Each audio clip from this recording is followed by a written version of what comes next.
I married a guy I knew most of my life. We knew each other in high school and even went to prom together. But little did I know, I did not know him at all. I will call my now ex-husband, Dirty Chad. Hey y'all, this is April. And this is Caroline.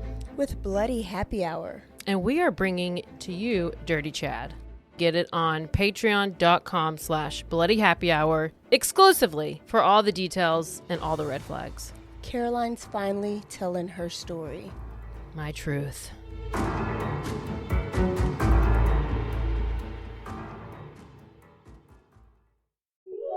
This is a Rogue Media Network podcast.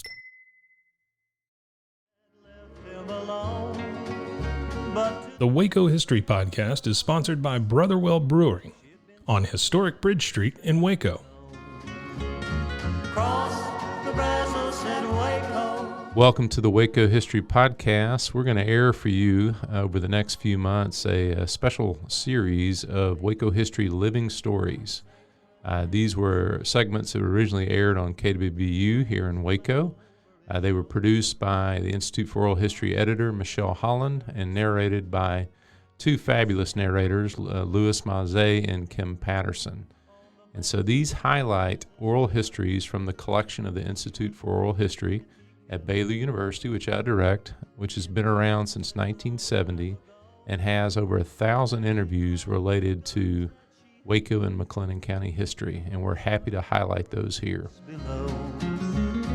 Cross the Brazos at Waco, ride hard and I'll make it by dawn. In this Living Stories episode, we learn about the interurban railways, important electric forms of public transportation that were a big part of life in mid-century Waco. Then the night came alive with gunfire. In the early 1900s, Texas enjoyed nearly 500 miles of electric interurban railways. The bulk of the mileage, about 70%, was in the Dallas-Fort Worth area. A line to Waco opened in 1913. Interurbans provided frequent passenger service between urban centers, setting them apart from what existing steam railway systems offered. Interurban lines were highly sought after, as Martha Howe recalls.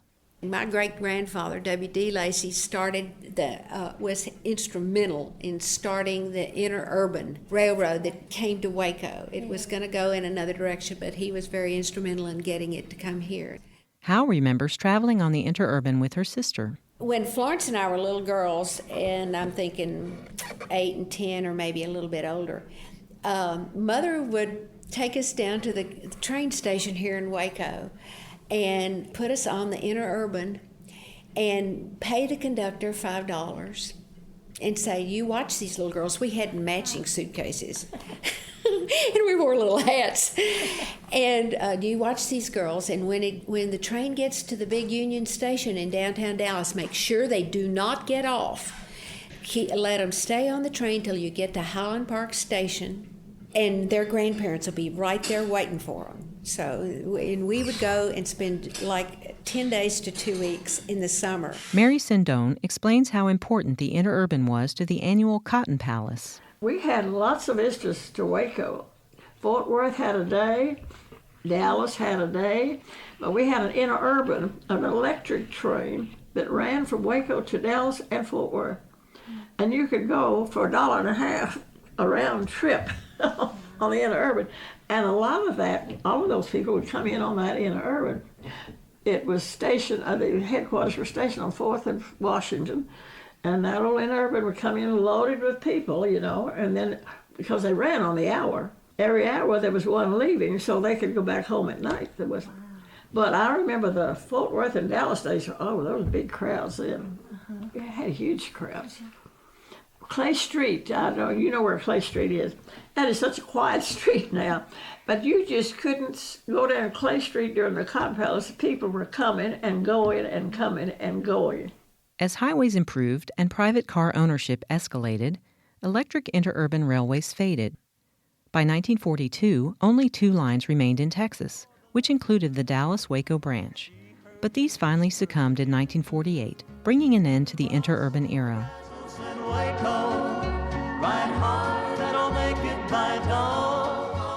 Thanks for listening to the Waco History Podcast. Like what you heard? Subscribe, rate, and review our show on iTunes so we can reach more listeners. You can find show notes and info on every episode at wacohistorypodcast.com and more info on Waco's past at wacohistory.org. Our theme music, used with permission, is Cross the Brazos at Waco, performed by the late Billy Walker.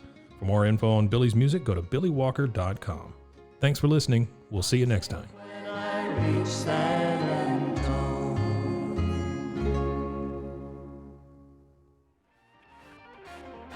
This has been a Rogue Media Network production.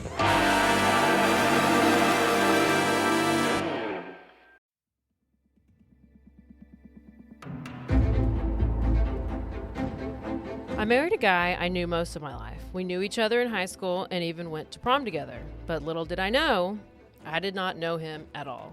I will call my now ex-husband Dirty Chad. Hey y'all, this is April And this is Caroline.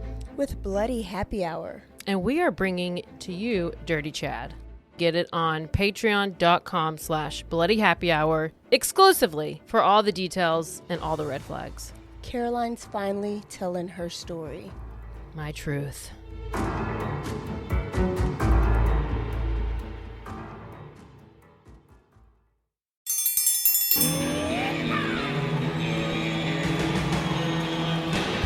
Hi, I'm Hank. You might remember me from a show called King of the Hill. Check out a King of the Hill rewatch podcast. These boys ain't right, but they are funny. Find the podcast anywhere you get your podcasts or at roguemedianetwork.com. I tell you what.